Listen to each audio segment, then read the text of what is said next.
So is it all right if I say on the internet that what we did? Okay, all right. Yeah, it's all right. We're done now. We're good. Well, we just had wedding cake, so we're starting a little late, and this is for you on the internet. Welcome to Saturday Night Live Life Recovery. Willie and Lori got married yesterday, and so we had some wedding cake, and they fought to see who could, put most that they could in the other person's mouth. And Willie still got it in his mustache, and so anyway. Yeah, okay. So we want to say congratulations and God bless you, and we're believing for only good things, which we can believe for that and work through the others, right? Right. Yeah. So tonight, we are going to be covering out of the topic of the paradox of powerlessness. And it's a good topic, and we're going to be sharing that, and Tommy's going to be teaching it tonight, and Vanessa will be doing the reflection. So it's going out of the scripture reference that we're going to be covering, going out of is 2 Corinthians 4, 7 through 10. And it's step 1. I'm going to read step 1 right now.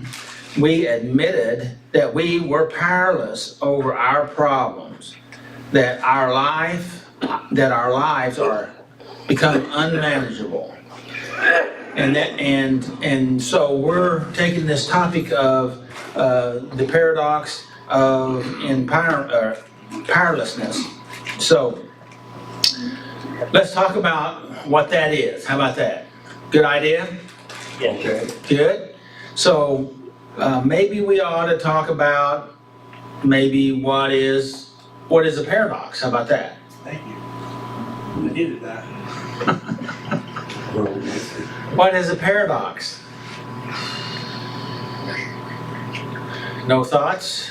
Anybody got a handy phone? It's like something with two different possible meanings, but Say it again, Jimmy. something that has like two different possible meanings for the same thing.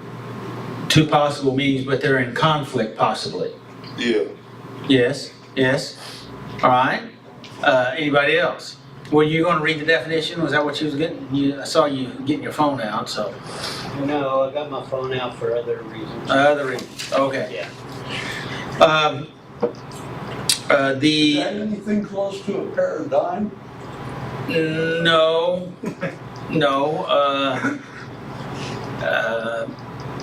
it's only close into the degree that it's basically talking about two dynamics in it. Okay. But most paradigms, well, that wouldn't have two. That is a structure, a paradigm that's usually used in a structure. Paradox is like Jimmy was saying, and I'm going to read you the definition. And it says a paradox is a statement or situation that seems to contradict each other or go against common sense, but may still be true. Okay? And a lot of spiritual freedom and truth feels like it's almost paradoxical. Because in one sense we're thinking one way, but actually the truth is another. And that's that two things contradicting each other. And because we get locked down in our thinking. Does anybody here recognize you sometimes get locked down in your thinking? Some people call them moods. Thanks, Doug. I just thought about that, right? Yeah. Haven't got hurt yet. So, how about the next question? What does the paradox of powerlessness mean? Okay, now do we need to talk about powerlessness? We've probably got a reasonably good concept of powerlessness, right? We might, but they might not. They may not, so then we'll talk about powerlessness then. Would you like to share what that means? Powerlessness is when the circumstances around you might be making you irritated, but you have no control, and the more you try to control, the worse it gets. Yeah, that's really good. Man. I'm self-aware. Causes high blood pressure. Good, yes, yes, yeah. Self-imposed imprisonment or anxiety, right? Yes. So that is powerlessness is that you feel like there's nothing you can do about it, or that you're stuck, or you're overwhelmed. And we'll be talking. Actually, most of your questions has to do with all that. And so we talk here about being powerless, but that doesn't mean that you don't have any power. But you do have power in and around. I think of it this way: you have power in areas before your areas of addiction or obsessive compulsive behaviors, and you have power on the other side of it. But right where it is, you may not have the power because it has the power over you. Is that okay? You're stuck in neutral. Well, I don't think it's really neutral. I think it's in the sink mode. Downward spiraling motion. Yeah, John. Is another way of saying that you gave your power up to it? Say it again. You gave your power up to it, does it take? But yeah, gave your power up to your addiction or Yeah. obsessive compulsive behavior. Yeah. I think that would be a reasonable statement. Would you guys? Robert? And I think part of the paradox is we don't want to accept that we're powerless Right. over that area of our life. Yes. And most other people around us may not accept that either, because I've had many people say, well, why don't you just stop? Right. Or why can't you just spend $20 and then walk away? Right. Or whatever it might be that they, and I've said that to myself too, why can't I do that? So that's a paradox as well. It seems like we should have enough willpower to control it, but yet in that area of our life, we can't. The forces are so immense that it will handle us if we give it the opportunity. Right. And we have power before that, we have power after that, or top, lop, whatever you want to say on every side of it. And if we manage ourselves in a proper way, then we can miss that pothole of the addiction or obsessive most of the time, you know.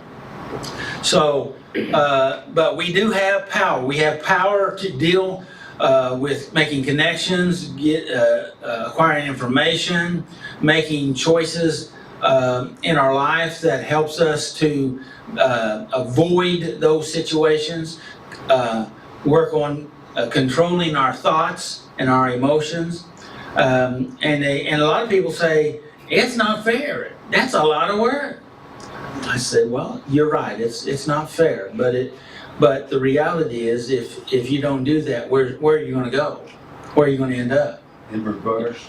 Is that where you want to be? Right, in reverse. So, see, fair is not the issue here. It's reality, right? Would you agree with that? Yes. So, we talked about powerless, so we'll put them together. Ta-da! And we're going to put the paradox of powerlessness. Yeah, paradox of powerlessness. What does that mean? So, Robert, go ahead. To me, it means if we recognize our powerlessness and admit it, yes? then it seems like a paradox because God can help us through it. That's the only thing that will help us through it. And to avoid the pitfalls of that powerlessness over our problem. There is a statement in some different therapies that says, and I've said it here, that resistance causes it to persist.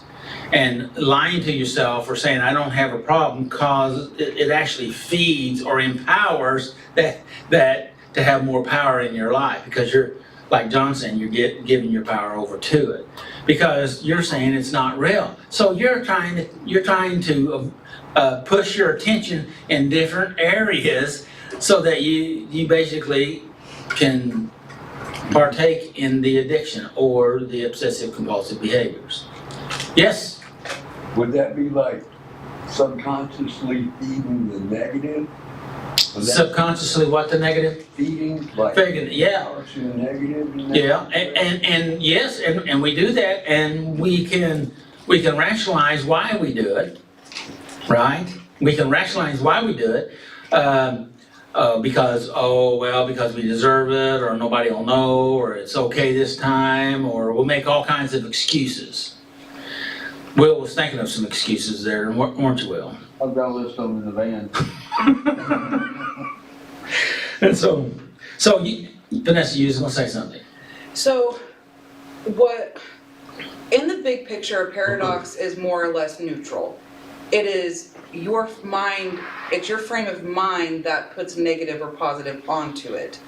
So it's that choice. It's like the paradox presents you with two choices, to be reactive or responsive.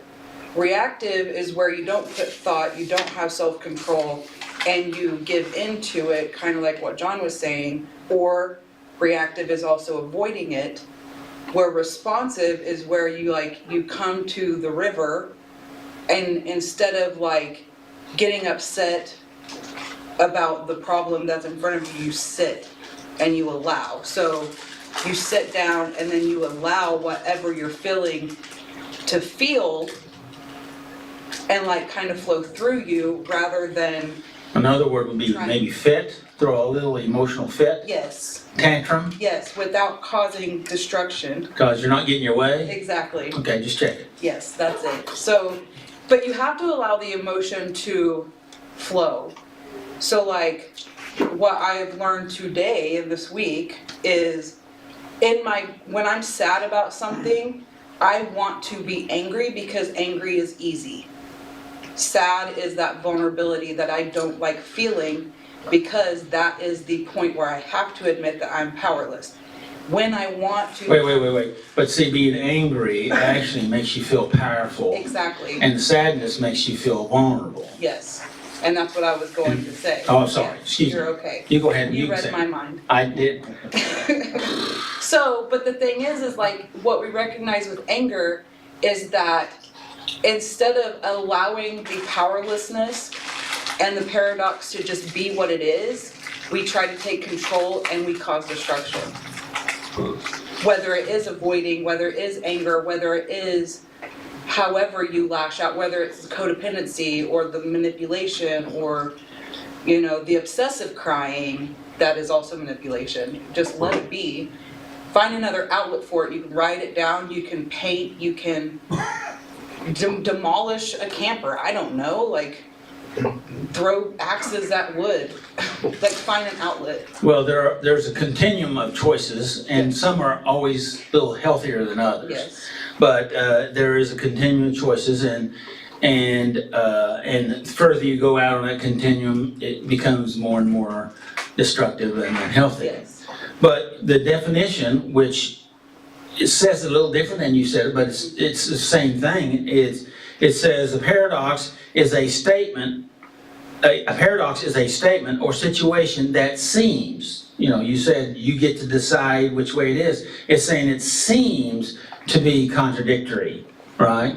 And that's the paradox here, and that's where, and if we go to fight, it's kind of like those old, I haven't seen them for years, but those what they call Chinese handcuff Yeah. or Mexican hand, where you put your fingers in them, and the more you pull, the tighter it gets you, and you keep struggling, and you can't get away. But if you relax and you just kind of push in and move a little bit, you can kind of then it'll slide right off. And when we fight it, when we resist, it persists, or when we fight it. And so the power of paradox, the paradox of powerlessness means often points to the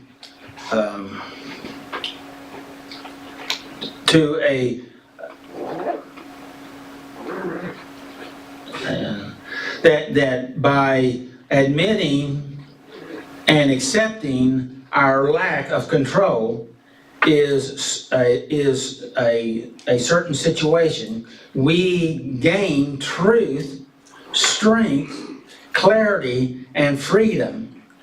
It's apparent in many spiritual, social, and recovery contexts, particularly in the 12 steps and Alcoholics Anonymous of a similar program. So when we recognize this paradox of powerlessness, we have this conflict that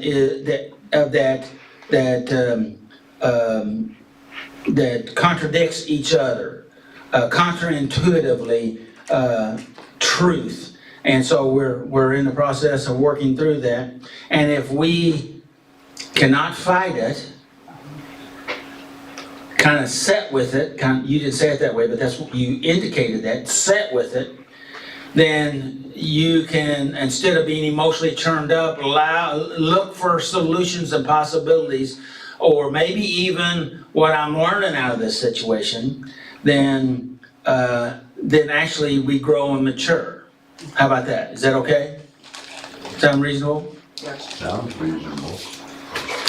So, and I had a bunch of other stuff that I thought I might talk about, but that took long enough, so What time is it? We only have 2 songs. that's all right. We got it. So, thanks for being here tonight, and we're going to, Bobby's ill from what I heard, and so, but we got the best part of the band tonight. I'm gonna tell him that. You go right ahead. And so, anyway, we're gonna have some music. And we even have a new chord. Yes.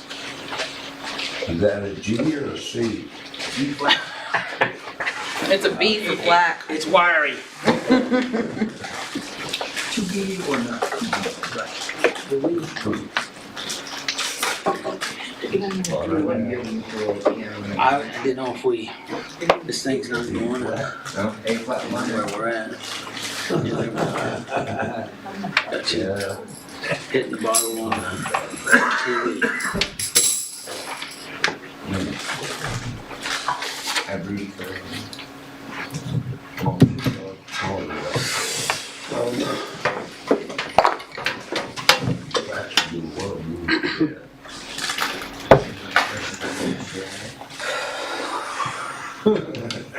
Ready, Jimmy? Check. He is.